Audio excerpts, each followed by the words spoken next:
I don't wanna go to school tomorrow. I can study thinking about you, and you know I always do. Assalamualaikum warahmatullahi wabarakatuh. Kami dari kelompok 3, mata kuliah Manajemen Bisnis Syariah dengan dosen pengampu Bapak Fathur Rahman Al-Banjari SEME akan sedikit membahas mengenai etika bisnis syariah. Nama kelompok Nanda Arya Ningsih dengan NIM 001, Septi Evitasari dengan NIM 002, dan Nova Suci Maghfirah dengan NIM 003.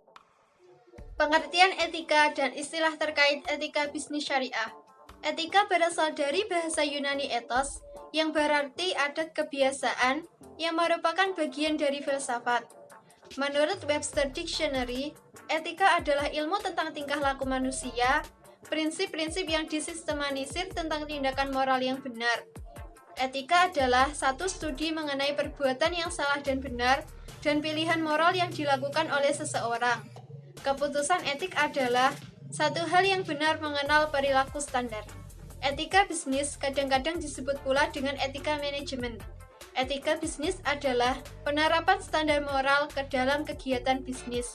Banyak istilah lain yang senada dengan etika, yaitu akhlak, budi pekerti, perangai, tabiat, moral, sopan santun, dan sebagainya. Selanjutnya, parameter etika.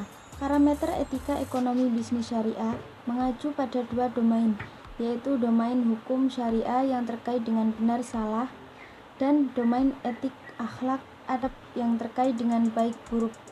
Dapatlah dikatakan etik melampaui hukum dan karenanya tidak mungkin etik ekonomi bisnis dapat ditegakkan tanpa menegakkan aturan hukum syariah yang terkait benar salahnya suatu pemikiran, gagasan, dan tindakan ekonomi bisnis.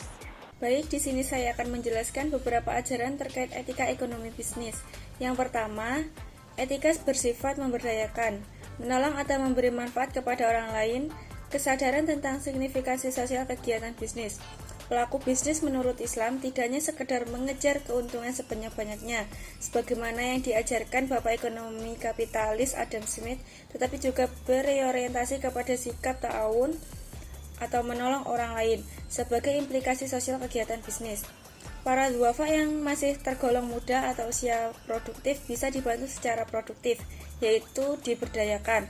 Sejumlah ahli ekonomi membuat pepatah, berilah mereka kailnya, jangan diberi ikannya, tegasnya.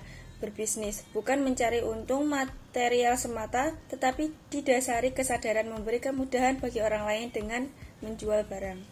Etika pembayaran upah, di mana upah ini memiliki pengertian yaitu biaya produksi yang harus ditanggung perusahaan atau pengusaha dalam satu proses produksi. Sedangkan dalam Islam, upah merupakan sesuatu yang dibayarkan kepada pekerja atas jasanya dalam memproduksi kekayaan. Dalam bahasa Al-Quran disebut dengan ujroh, yaitu sesuatu yang diberikan dalam bentuk imbalan atau al-sawab pekerjaan dan diterima baik di dunia maupun di akhirat. Selanjutnya, etika jual beli dan hutang.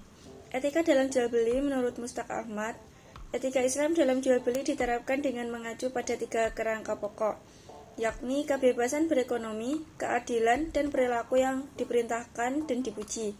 Yang pertama, kebebasan berekonomi. Seseorang atau kelompok memiliki kewenangan absolut dalam melakukan jual beli.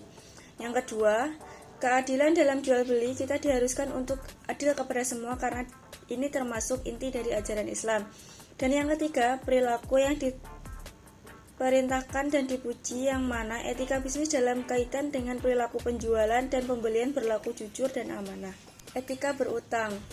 Yang pertama, wajib hukumnya bagi orang yang berhutang piutang untuk menulis atau mencatat utangnya. Dan yang kedua, disaksikan oleh 2 orang saksi. Ketiga, ditentukan jangka waktu pinjaman. Keempat, membayar utang jika sudah jatuh tempo. Yang kelima, berilah sedikit kelebihan dari jumlah utangnya yang tanpa syarat. Semua itu ada dalam Al-Quran Surat Al-Baqarah ayat 282. Yang keenam, dahulukan membayar utang daripada keperluan lain.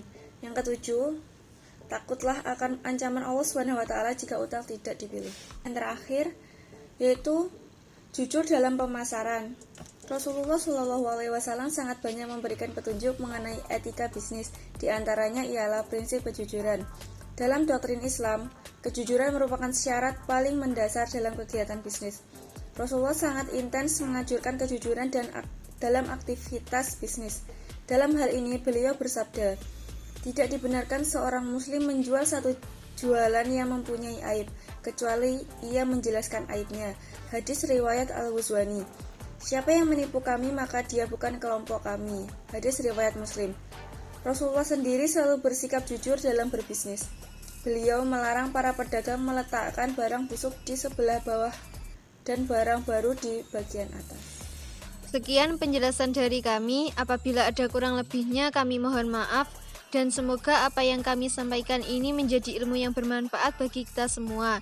Terima kasih. Wassalamualaikum warahmatullahi wabarakatuh.